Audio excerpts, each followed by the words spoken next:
Hey everyone, welcome to my channel. This is Kami with you, and in today's video I wanted to film while I'm coloring in this coloring book by Rita Berman. This is the summer one. So this paper is not watercolor at all. However, it can take water. It is tolerant, and I didn't have issues with it, like bleeding to the other page on the other side. So today I will be coloring sunflowers, and by the way, this is voiceover. I need to focus on watercolor as well, and I'm watching something else, so I thought I'm gonna voice over at the end once I'm done. So this is the page. This is the other side where I'm putting the cloth to protect page from the water. You can put any paper towel or cloth, whatever convenient for you. It doesn't have to be straight, because watercolor you don't have to apply with pressure or anything. It's just light application, and it will not matter if your cloth is not straight on the back. So here I'm just applying plain water and then adding some color, because I'm trying to play and choose the colors what I want to use, which is not necessary I have to do on this book itself. I could take a spare paper and first swatch and try it on that, but I didn't have a patience, so I just went ahead with the illustration itself before testing on the other page. So I'm adding different yellow color, and I added some orange in the beginning, which I'm gonna add it in here. I'm gonna show which one I'm using. So yeah, I tried not to cut as much as I can, because I wanted to show also how the water color is mixing with each other, how it's moving on this paper. And again, this is not watercolor paper, but I really like it. It does buckle, it does, but I straighten them anyways.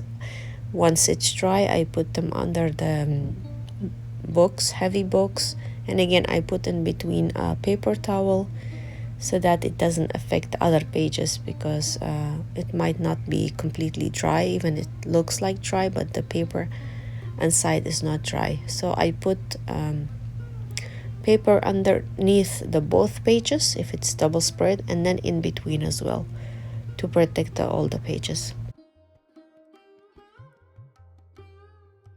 Regarding the watercolor I'm using, it's Van Gogh watercolor, and I love it. Every time I come back to this watercolor, I really feel comfortable working with this watercolor. I love the bright colors and the ability of the color to move, and in general it's really nice. Either beginner level, it's something between artist and beginner level quality. However, I think it's very close to the artist quality. It's really nice watercolor. So first I went ahead with the permanent orange, which is 266. It's transparent. It's a mixture with PY154, which is yellow, and PO73, which is pyrrole orange, which is 278. It's also transparent color, a beautiful color. Eventually I removed the permanent orange and only stick to the two colors, and the yellow I'm using is 269 as a yellow medium, which is the mixture of PY154, which is yellow, PW6, which is opaque white, and PO62, which is orange. So yeah, it has opaque white in it, very opaque. So regarding the application, I'm leaving in between one petal uncolored, because I don't want the watercolor to run into each other. I want to preserve it within the one petal, the color. So what I'm gonna do, I'm gonna go over this flower and leave in between one petal and color one petal. So, and again I'm gonna make the same thing once it's dry, so that way I will avoid the color running into each other. So this is I'm gonna put the full video of me coloring sunflower in here, and I'm going to try to cut unnecessary areas, but I will try to put where the water is running into each other, or I'm checking the background if it is bleeding or not. So yeah, I'm gonna work on it a little bit, and I'm gonna put some music in the background. And I would really appreciate if you let me know, what do you prefer? Do you prefer like chatting videos, or like a music in the background? I usually like watching those kind of videos, either chatty or the music background. So as you can see, I'm again checking the other side, which is good. Some colors could bleed through, especially reds, in the whether it's in watercolor or even water based markers. I usually get bleeds from violet colors and reds, but the rest I usually don't get. And I forgot to mention about the brushes I'm using. So I'm using 3 brushes for 3 colors because it's just easier for me. It saves the color because I don't have to dip it and wash it in the water again and again to pick up the color and then the new color. This way I'm saving the paint and as well as my time, and the water probably, I guess. So yeah, it's nice to work with 3 brushes if you are using like multiple colors. And again, I'm gonna switch to 2 colors and still be using 3, because it's nice to have one extra brush which is damp, just in case if you apply too much of water, you can lift that water excess from the paper by using damp brush. It's much better in my opinion than the paper towel, because paper towel, if you press it on the paper, is gonna lift the color as well, but when you are using the brush, it lifts the water and not much of the paint. So paint usually remains on the paper, but again you can apply over it again with additional color if you want to. So but I feel like with the paper towel it's a bit harsh on the paper, because again we are not working with watercolor paper. This is just normal, not normal actually, this is really good coloring book paper, very good quality. I'm happy with it. So I'm gonna stop here and gonna put some music in the background, and I hope you will like it. Enjoy watching, and see you at the end of the video, where I'm gonna put the picture where I completed the sunflowers itself.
Hey guys, so I am back. So this is the last petal I'm going to color in here, and then the rest I will color in the background without filming, and I will show you how it looks like the full complete already dried, and I colored the rest of the sunflowers itself. So hopefully you enjoyed it, you liked it. Stay tuned for the part 2 where I'll be coloring the leaves and the background. Thanks for watching.